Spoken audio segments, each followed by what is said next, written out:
everybody, my name's Georgia. I travel in this Ram ProMaster 2500 camper van that I built myself. His name is Vanosaur because I am obsessed with dinosaurs and have been since I was a child.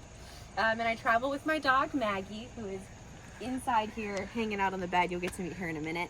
But I built this van. It took me about 8 months.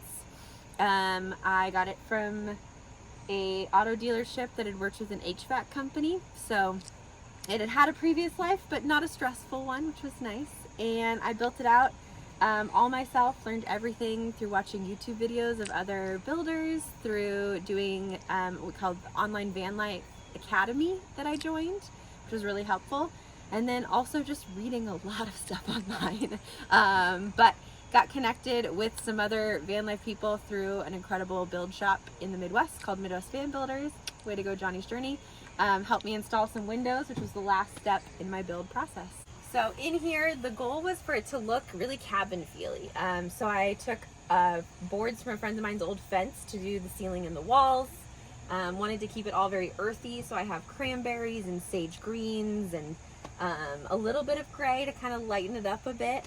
But that was really the goal, was to make it feel like you're stepping into a cabin when you hop into the van.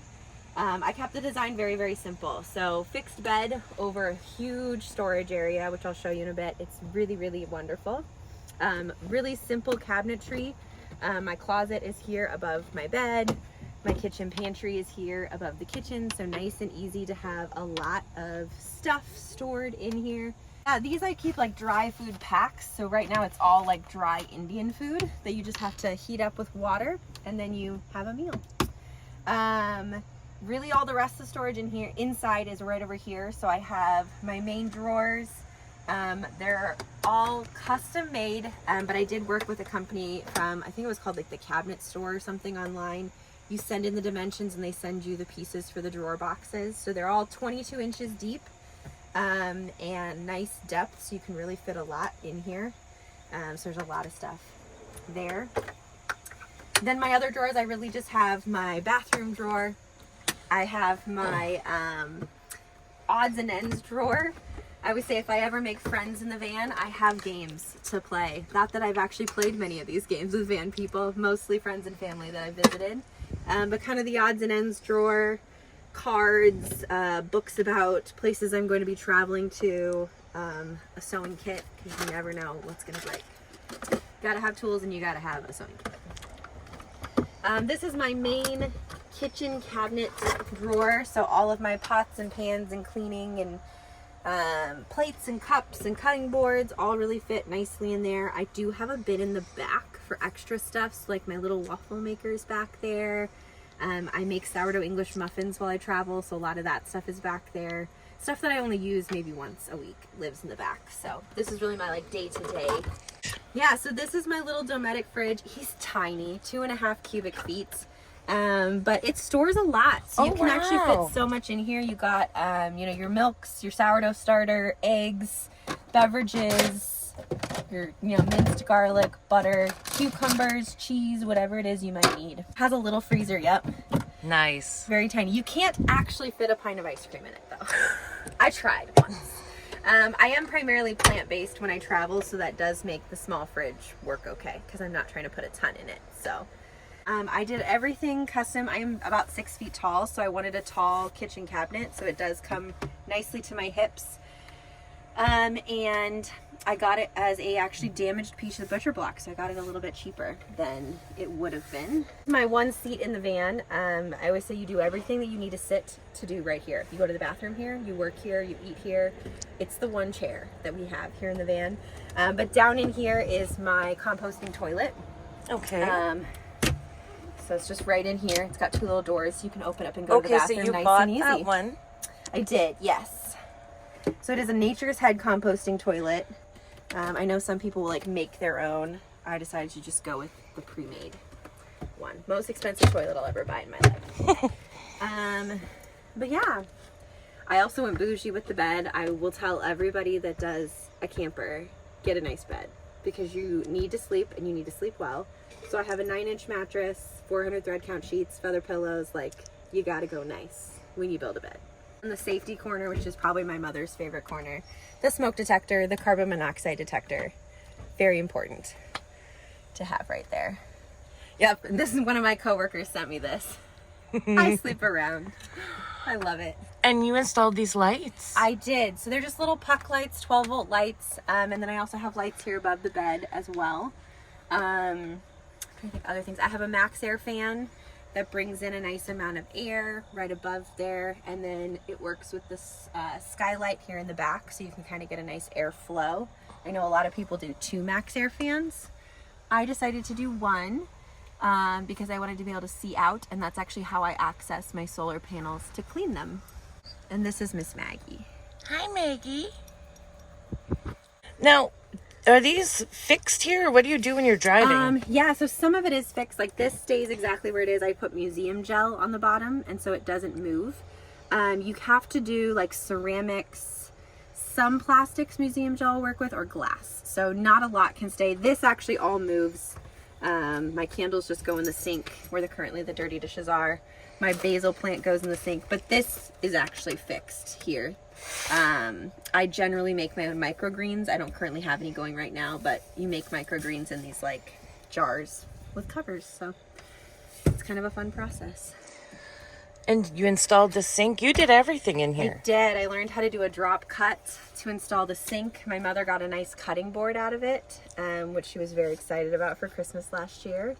And yeah, so I did the drop sink, really designed everything. I mostly had the design made before I started building, but little tweaks happened. Like the bench got taller because the toilet was taller than I thought it would be, or I originally had thought to put cabinets, they were going to go all the way along on this side. And then I realized all the top heaviness in the van was going to be on this side. And I said, that's probably not a good idea. So I sacrificed the bit of distance. Here you can see the mount actually comes all the way to the center support beam on the roof. So I lost about 10 inches of cabinet space, but I now have weight on this side up above, which I thought was more important than that 10 inches of space. I'm still tinkering with how to build like a little bookshelf or something off the end of each one of these, but I haven't figured out the design yet. You even have storage above the cab. Yes. So how tall is this van? This is the high roof. So I'm 6 feet tall. I think technically it's like 6'3" or maybe 6'4" at its highest point in the van. My dad is 6'4", and I don't think he could quite stand up before I put a roof in or put a ceiling in. But yeah, there's a headliner shelf. I was really fortunate. It was already there when I bought the van. There actually was a partition wall in here, so you couldn't actually get from the cab to the back originally. You took all that out? I had to take that out. That was the first big project. And because of that, there was a headliner shelf already in, so I didn't have to do any work to get that storage at the top. Back here we have what most people call the garage of a van. It's really where you store all the stuff that you don't need on a daily basis, but you do need sometimes in your life. When I first started, it was really just open, and I was shoving a lot of bins and bags and stuff into the back, but it was really inconvenient to try to get to the stuff that was all the way in the back. Essentially, my garage is the space all the way underneath my bed. So it's a full-size bed, so it's really deep storage, which is nice, but sometimes hard to access. So I built some shelves here over each wheel well, so you just have a little platform you can stick things in. This side is mostly camping gear, chairs, awning, table, hammock, a guitar, because why not? This size is a lot of unseasoned clothes in the back. So I have a duffel bag full of, winter clothes and things that I'll need, coats, flannel sheets, dresses in case I have to go to the million weddings I'm going to this fall. And then I decided to build this drawer, which is 44 inches deep. So it goes all the way back, the full length. And I can store extra dog supplies, extra bathroom stuff, my laundry detergent, extra garbage bags, my beach bag, which I actually don't go to beaches, but pool bag is probably what I should call it. This is probably one of my favorite things. It's a basket that just folds down, and then you can easily take stuff like into a friend's house if you're just like popping in for a day. You're just like a little Red Riding Hood with your little picnic basket. So that was a great find that I got actually from my Secret Santa at work last year. Yeah, so, and then this is all just custom size storage to things. So my dog's food bin is back here. I keep a small amount in the van and then the bulk of it back here. Extra water, tools, bug candles, extra tools, my second stove, all of my charging cords. So everything is just back here. So did you do all this wiring? I did. I learned all about the wiring. And then actually one of my uncles has a big background in electricity, and so he helped me kind of put it all together and make sure that I wasn't feeling nervous about it. So it runs from 200 watts of solar on the roof, run down through this Renogy charge controller, and then back into 200 amp hours of battery. So I have a pretty small electrical system. I may upgrade it at some point to maybe some bigger batteries.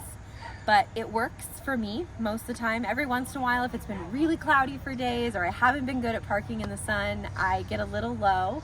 I'm a little low right now, so I'm letting it kind of just do its thing. I turned off everything inside and hopefully letting it recharge. But yeah, it's a pretty simple system. And then there's lots of fail safes. There's multiple fuses in the lines. There's multiple shutoffs.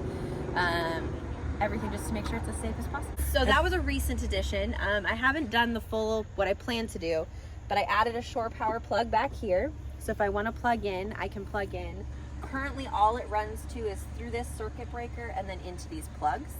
And then I have an extension cord that I can plug in, that if I want to run my tea kettle or my little waffle maker, I can plug them in up front into that extension cord. Eventually, I do plan to put an inverter in so that I could actually charge my batteries off of shore power. But I haven't done that step yet because I just haven't wanted to spend the money on the inverter yet. There is a backup camera. I think it's like right. Nice. I've never had a backup camera until this van, and I did not know how much I was going to love it. But it had no windows when I first bought it, so you basically were relying on the backup camera and the side mirrors because you couldn't look through the back. And even now, the windows themselves are smaller and they don't stick that high above the bed. So But you put this in? I did. Johnny with Midwest Fan Builds helped me put it in. So we put in both back windows and the side window. And it opens. It does. So Nice. not huge, but it lets Maggie get some fresh air, hang out. If I close it here, you can see her just a little bit through there. And then I like to go to breweries. So one of my things that I do is I collect stickers from different breweries and cideries, and I put them up here on the back panels. And I'm also trying to go to every national park that you can drive to. So I track my national parks back here as well. So all the ones that are full color are ones I've been to so far. So how much water storage do you have in here besides that blue container? So I only travel with 10 gallons of water. So I have a bluey that's under the sink, and then I have a spare one back here. I do have a third bluey that I'll use when I go up to Alaska next summer. So it'll have 15 gallons of water. But while I'm just traveling around the Midwest or bopping into families' houses more, I feel like 10 gallons is fine. I usually go through probably 8 gallons a week.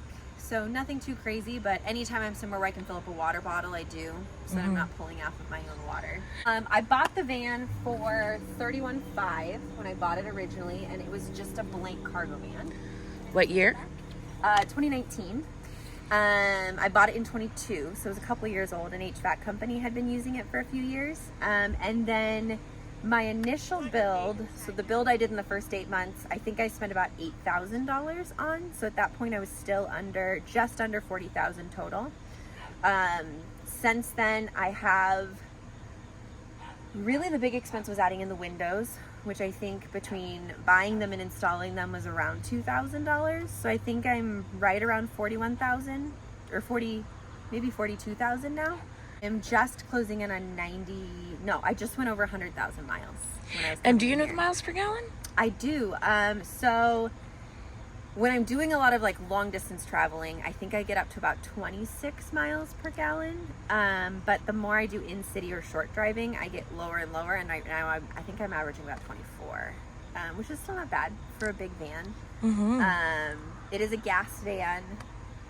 I wanted diesel when I was originally looking, but those are hard to find.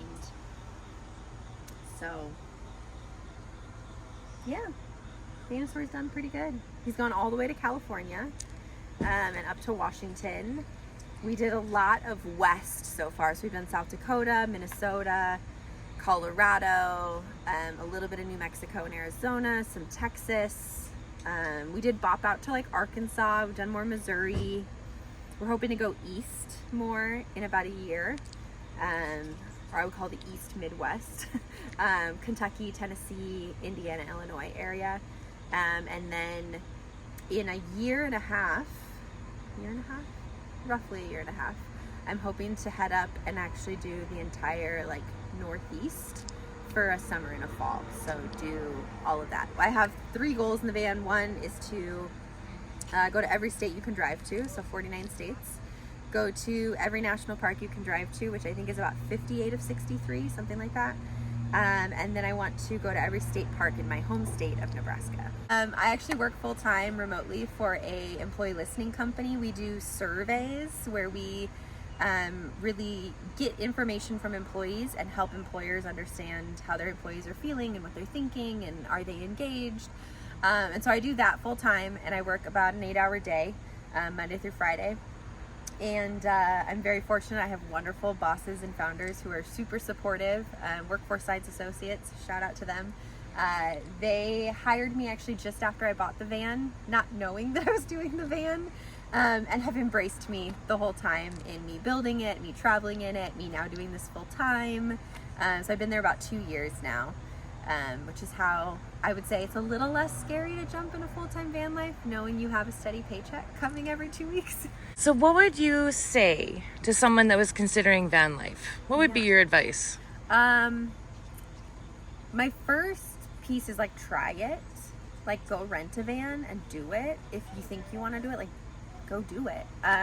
There's lots of ways to rent vans. There's so many companies out there. I did my first van life experience in Iceland for a 10-day trip around the island, in a very, I would say, way smaller van than this. It was pretty much a bed with like a tiny little kitchen built in behind the driver's seats.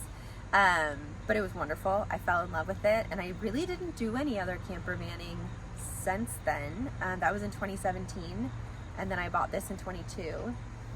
But I grew up camping, so you gotta be okay being uncomfortable, because you're gonna be hot, you're gonna be cold, you're gonna not be able to shower, you're gonna have times where you just feel uncomfortable, and you gotta be okay with it.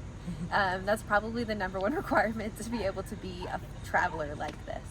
And what would be one tip that you would give to anyone that's concerned about their safety traveling in a van?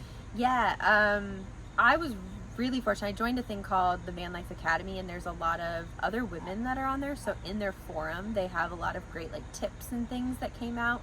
And so I read through all of those. I watched a lot of other people's videos to kind of just figure out like what I needed to do for safety. Some basic things. I mean, just speaking as a solo woman on the road, you're not outside after it gets dark unless you're with other people. So once it gets dark, go inside your van, put your window covers up, be safe. Always have your keys and your purse on you, no matter, even if you're just taking your dog on a walk, don't leave it around. Have someone be able to track your phone, a parent, a sibling, a best friend, so someone knows where you are at all times. And then never tell people where you are on social media. So I always post 5 to 6 days behind. So on my Instagram account, which is Vanosaur and Maggie on Instagram, I post, like this weekend of our van life meetup, I won't post until at least Thursday.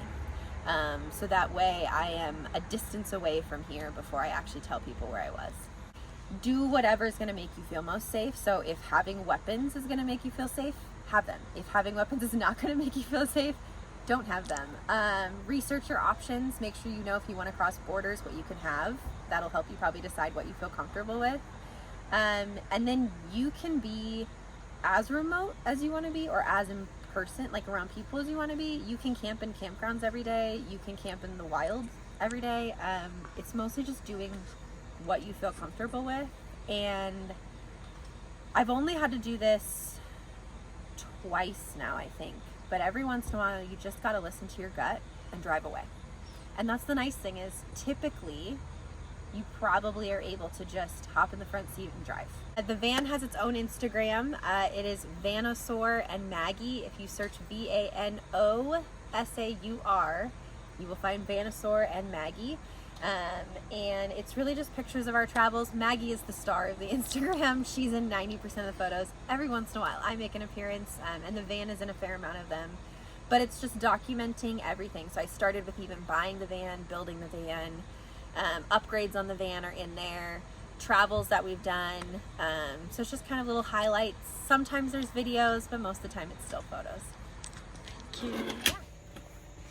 Oh, that's nice. Yeah, I just added it. I wanted to be able to have a way to like recline. So with the chair, you can't really feel couchish at all, I guess. And so I built this so you can put your feet out on here and kind of recline a little bit more. And it has the added bonus that if somebody is inside using the table here, you kind of have a table in the doorway, so you can step down here a little bit easier. But it was originally intended to just be like a recliner bottom. Awesome.